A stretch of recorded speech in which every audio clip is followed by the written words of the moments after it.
पहले like M है 10 likes को और 2 पोके क्विज। ये लाइक एम और पोके क्विज कंप्लीट होने के बाद ही नेक्स्ट पार्ट आएगा, वरना नहीं आएगा। पिछले एपिसोड में आपने देखा ऐश का पिकाचू जी मैक्स होल्ड क्रैश यूज़ करता है और ड्रैगनाइट मैक्स रॉक फॉल दोनों को पोक डैमेज होता है और Dragonite max air stream use करता है। पिकाचू को डैमेज होता है। ड्रैगनाइट अब मैक्स नकल यूज़ करता है और पिकाचू को थोड़ा डैमेज होता है और ड्रैगनाइट नॉर्मल फॉर्म में आ जाता है। पिकाचू यूज़ करता है फिर मैक्स स्टील स्पाइक और जी मैक्स होल्ड क्रैश और ड्रैगनाइट को बहुत ज़्यादा डैमेज होता है और वो बहुत वीक हो जाता है। ड्रैगनाइट फिर यूज़ करता है हाइपर बीम। पिकाचू इस अटैक को डॉज कर लेता है और फिर ड्रैगनाइट हार जाता है। ऐश अपने दूसरे एम्बलम को गेट में लगाता है और वो खुल जाता है। वहाँ का ट्रेनर बोलता है मेरा नाम है डेमन, मैं इलाइट 4 हूँ। रेफरी बोलता है ये 3v6 बैटल है, एक फेनोमेना अलाउड है। डेमन भेजता है हिटमॉनली को और ऐश भेजता है चारिज़ार्ड को। ऐश बोलता है चारिज़ार्ड फ्लेम थ्रोअर, दोनों को ही डैमेज होता है। हिटमॉन टॉप यूज़ करता है हाई जंप किक। ऐश कीस्टोन निकालता है और अपने चारिज़ार्ड को मेगा इवॉल्व एक्स में इवॉल्व कर देता है।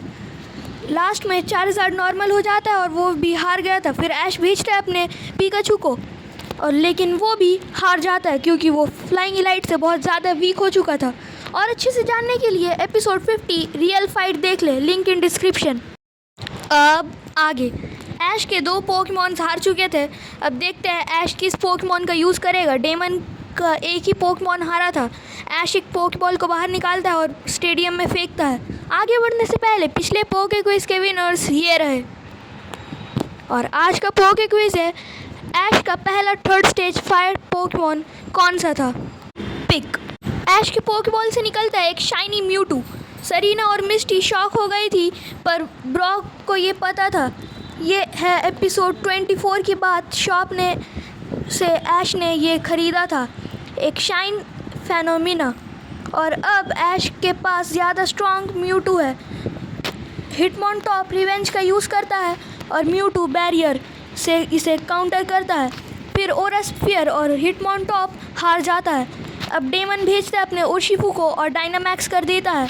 ओशिफू यूज़ करता है मैक्स नकल और म्यूटू यूज़ करता है मेगा किक और shockingly mega kick over power कर देता है मैक्स नकल को। और ओशिफू यूज़ करता है जी मैक्स ची स्ट्राइक और म्यूटू बैरियर, पर अब बैरियर किसी काम नहीं आता और ये अटैक म्यूटू के ऊपर लगता है। ओशिफू यूज़ करता है मैक्स स्ट्राइक और म्यूटू गिर जाता है और ओशिफू नॉर्मल हो जाता है।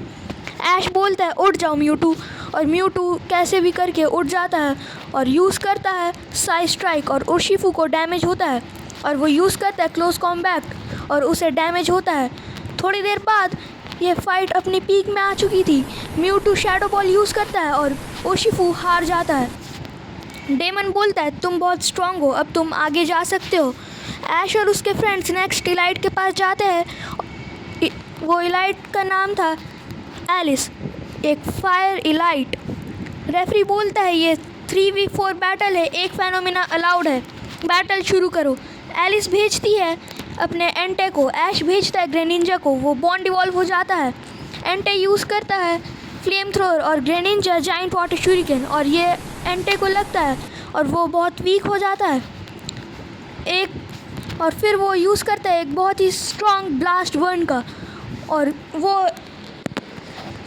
ग्रेनिंजा के ऊपर लगती है और वो बहुत सारे वाटर शूरिकेन यूज़ करता है बिना ऐश के ऑर्डर के। एंटे ज़मीन में गिर जाता है और ऐश बोलता है ग्रेनिंजा जल्दी पॉइजन स्ट्रीक और एंटे पॉइजन हो जाता है। अब वो यूज़ करता है फायर ब्लास्ट और ग्रेनिंजा को बहुत डैमेज होता है, पर आखिरी में ग्रेनिंजा हाइड्रोपम्प से एंटे को डिफीट कर देता है और एलिस भेजती है अपने ग्राउडॉन को।